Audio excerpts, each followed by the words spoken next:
Heartbeat. What is heartbeat? The walls of the chambers of the heart are made up of muscles. मतलब heart का जो chambers है और 4 chambers है, वो हमने पहले बोला कि हार्ट है वो 4 चैम्बर्स में डिवाइड होते हैं। तो ये 4 चैम्बर्स क्या है, उसके नेम भी हमने देखे, एट्रियम एंड वेंट्रिकल्स। तो left ventricle, right ventricle, left atrium, right atrium. तो ये जो 4 चैम्बर्स है उसकी वॉल्स है वो कौन सी है, मसल्स की है। तो मसल्स के होने के कारण वो रिलैक्स और कॉन्ट्रैक्ट इजीली हो सकते हैं। This rhythmic contraction followed by its relaxations constitute a heartbeat और इससे heartbeats होते हैं। तो remember that heartbeats continue every moment of our life। heartbeats है वो continuously हमारी लाइफ में कंटिन्यूसली रहता है, कभी वो भूल नहीं जाता है कि हार्ट है वो बीट्स करना भूल गया है ना। If you place your hand on the left side of your chest you can feel your heart beat. हम भी फील कर सकते हैं हमारे हार्ट बीट्स, है ना। जब हम ज़्यादा एक्सरसाइज करते हैं तो हमारे हार्ट बीट्स बढ़ जाते हैं, कभी कभी हमें कुछ कन्फ्यूज़न होती है तो भी हमारे हार्ट बीट्स बढ़ जाते हैं। The doctor feels your heartbeats with the help of an instrument called a stethoscope। ये सबको मालूम है, ये बहुत ही इम्पोर्टेंट है। द डॉक्टर जो हार्टबीट्स जो भी इंस्ट्रूमेंट से फील कर रहे हैं उसको क्या बोलते हैं, stethoscope. A doctor uses the stethoscope as a device to amplify the sound of the heart। ये जो स्टेथोस्कोप है उसमें क्या होता है, हमारा हार्ट बीट का जो साउंड है ना उसको एम्पलीफाई करते हैं, ज़्यादा बड़ा कर देते हैं। एम्पलीफायर तो आपको सबको मालूम है। तो हमारे हार्ट बीट्स का जो साउंड है वो भी एम्पलीफाई होता है ये इंस्ट्रूमेंट में। It consist of a chest piece that carries a sensitive diaphragm. इसमें क्या होता है, it consist of a chest piece, इसमें एक चेस्ट पीस होता है। फिगर में आप देखो, फिगर 11.5 में चेस्ट पीस दिखाया जाता है। तो chest piece that carries a sensitive diaphragm, इसमें सेंसिटिव डायफ्राम होता है। 2 ईयर पीस, फिर 2 ईयर पीस होता है जो कानों में रखते हैं, and a tube joining the parts. Doctors can get clues about the condition of your heart by listening through a stethoscope। ये स्टेथोस्कोप में हार्ट बीट कैसे है उसके ऊपर से वो डिसाइड करते हैं कि हमें क्या प्रॉब्लम है। Let us construct a model of stethoscope with the materials that are available around us. हम भी घर में ये स्टेथोस्कोप बना सकते हैं। ये डॉक्टर के पास होता है ऐसा तो नहीं बना सकते, लेकिन हमारे घर में जो भी चीज़ है उससे हम ये स्टेथोस्कोप बना सकते हैं। वो कैसे बना सकते हैं वो हम देखते हैं। Take a small funnel of 6 and 7 centimetre in diameter. कोई एक फनेल लेनी है, उसका जो डायमीटर है वो 6 या 7 सेंटीमीटर होनी चाहिए।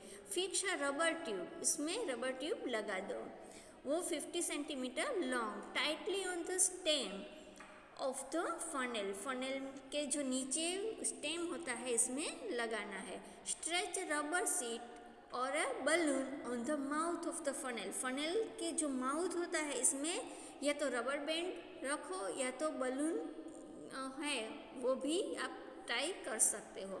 On the mouth of the funnel and fix it tightly with a rubber band. Put the open end of the tube on one of your ears. उसका नीचे जो हमने वो ट्यूब रखी है इसका जो ओपन एंड है उसको ईयर्स में रखना है। Now place the mouth of the funnel on your chest. जो फनल का माउथ है जहाँ हमने वो बलून टाई किया है या तो कोई प्लास्टिक हमने टाई किया है उसको चेस्ट पर रखना है। And near the heart. Now try to listen carefully. Do you hear a regular thumping sound? The sound is that of heartbeats. How many times did your heart beat in a minute? 1 minute में आपका heart beats कितना होता है वो आप count कर सकते हो। Count again after running for 4 and 5 minutes, compare your observations. Now record your own pulse rate and heartbeat and that of your friends while resting. And after running and record in table 11.2. यहाँ जो आपने बनाया है stethoscope, उससे आपका heart beats, फिर जब आप रेस्टिंग पोजीशन में हो तब हार्ट बीट्स चेक करना है, फिर क्या करना है आफ्टर रनिंग या तो एक्सरसाइज करने के बाद आपके हार्ट बीट्स में क्या चेंजेस आते हैं वो आपको देखना है और रिकॉर्ड करना है. Do you find any relationship between your heart beat and pulse rate? तो इसमें पल्स रेट तो आपने देख लिया. पल्स रेट हम कहाँ से, तो कि हमारे जो रिस्ट होता है इसके नीचे की साइड में पल्स रेट हम चेक कर सकते हैं. तो हार्ट बीट और पल्स रेट इसके बीच में कोई रिलेशनशिप है? Each heart beat generates one pulse in the arteries and the pulse rate per minute indicates the rate of heartbeat. Each heartbeat, हर एक हार्टबीट जनरेट्स वन पल्स, एक heartbeat से एक प्लस जो है पल्स रेट वो generate होता है. And the arteries and the pulse rate पर minute indicates the rate of heartbeat. जो पल्स रेट है पर मिनट वो ही क्या है, द रेट ऑफ हार्टबीट है. मतलब दोनों के बीच में कुछ रिलेशन है. The rhythmic beating of the various chambers of the heart maintains circulation of blood and transport of substances to the different parts of the body. ये जो रिदमेटिक बीटिंग है वेरियस चैम्बर्स की, तो हार्ट में जो chambers है वो maintain circular of blood, वो उससे ब्लड का सर्कुलेशन मेंटेन होता है. Transport of substances to the different parts of the body.